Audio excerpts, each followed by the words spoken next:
नमस्कार मित्रों। महारथी कर्ण श्री कृष्ण से पांडवों की विजय और कौरवों की पराजय दर्शाने वाले लक्षणों का वर्णन करते हैं और कहते हैं कि इसमें संदेह नहीं कि कौरवों और पांडवों का यह बड़ा भयंकर युद्ध होगा जिसमें अवश्य ही पांडव विजयी होंगे और कौरवों की हार होगी।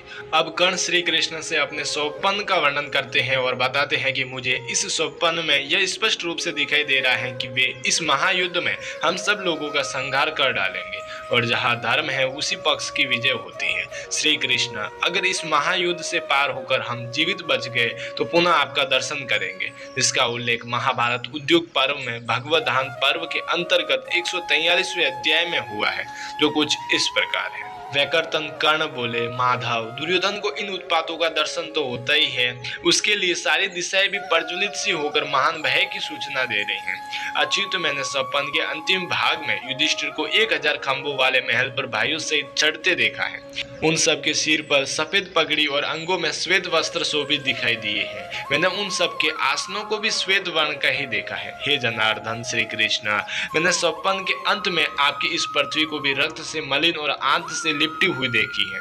मैंने स्वप्न में देखा अमित तेजस्वी युधिष्ठिर सफेद हड्डियों के ढेर पर बैठे हुए हैं और सोने के पात्र में रखी हुई घृत मिश्रित खीर को बड़ी प्रसन्नता के साथ खा रहे हैं। मैंने यह भी देखा कि युधिष्ठिर इस पृथ्वी को अपना ग्रास बनाए जा रहे थे। अतः यह निश्चित है कि आपकी दी हुई वसुंधरा का वे ही उपभोग करेंगे। भयंकर कर्म करने वाले नरश्रेष्ठ भीमसेन भी हाथ में गदा लिए ऊंचे पर्वत पर आरूढ़ हो इस पृथ्वी को ग्रसते हुए से स्वप्न में दिखाई दिए।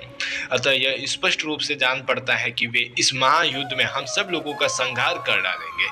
हृषिकेश, मुझे यह भी विदित है कि जहाँ धर्म है उसी पक्ष की विजय होती है। श्री कृष्ण, इसी प्रकार गांडीवधारी धनंजय भी आपके साथ श्वेत गजराज पर आरूढ़ हो अपनी परम कांति से प्रकाशित होते हुए मुझे स्वप्न में दृष्टिगोचर हुए हैं। अतः श्री कृष्ण, आप सब लोग इस युद्ध में दुर्योधन आदि समस्त राजाओं का वध कर डालेंगे, इसमें मुझे संशय नहीं है। नकुल, सहदेव तथा महारथी सात्यकी, ये 3 नर श्रेष्ठ मुझे स्वप्न में श्वेत भुजबंद, श्वेत कंठहार, श्वेत वस्त्र और श्वेत मालाओं से विभूषित हो उत्तम नरयान पर चढ़े दिखाई दिए हैं। ये तीनों ही श्वेत छत्र और श्वेत वस्त्रों से सुशोभित थे। जनार्दन, दुर्योधन की सेनाओं में से मुझे 3 ही व्यक्ति स्वप्न में श्वेत पगड़ी से सुशोभित दिखाई दिए हैं। केशव, आप उनके नाम मुझसे जान ले, वे हैं अश्वत्थामा, कृपाचार्य और यादव कृतवर्मा। माधव, अन्य सब नरेश मुझे लाल पगड़ी धारण किए दिखाई दिए हैं। महाबाहु जनार्दन, मैंने स्वप्न में देखा भीष्म और द्रोणाचार्य दोनों महारथी मेरे तथा दुर्योधन के साथ ऊंट जूते हुए रथ पर आरूढ़ हो दक्षिण की ओर जा रहे थे। विभो, इसका फल यह होगा कि हम लोग थोड़े ही दिनों में यमलोक पहुंच जाएंगे। अन्य नरेश तथा यह सारा क्षत्रिय समाज सबके सब गांडीव की अग्नि में प्रवेश कर जाएंगे, इसमें संशय नहीं है। फिर श्री कृष्ण बोले, कर्ण, निश्चय ही अब इस पृथ्वी का विनाश काल उपस्थित हो गया है, इसलिए मेरी बात तुम्हारे हृदय तक नहीं पहुंचती है। तात, जब समस्त प्राणियों का विनाश निकट आ जाता है तब अन्याय भी न्याय के समान प्रतीत होकर हृदय से निकल नहीं पाता है। फिर कर्ण बोले, महाबाहु श्री कृष्ण, वीर शत्रुओं का विनाश करने वाले इस महायुद्ध से पार होकर यदि हम जीवित बच गए तो पुनः आपका दर्शन करेंगे, अथवा श्री कृष्ण अब हम लोग स्वर्ग में ही मिलेंगे, यह निश्चित है। वह आज ही की भांति पुनः आपसे हमारी भेंट होगी।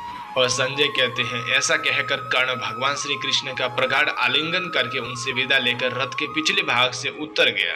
तदंतर अपने स्वर्ण भूषित रथ पर आरूढ़ हो राधानंदन कर्ण दिनचित होकर हम लोगों के साथ लौट आया। तदंतर सात्यकी सहित श्री कृष्ण सारथी से बार बार चलो चलो ऐसा कहते हुए अत्यंत तीव्र गति से उपप्लव्य नगर की ओर चल दिए।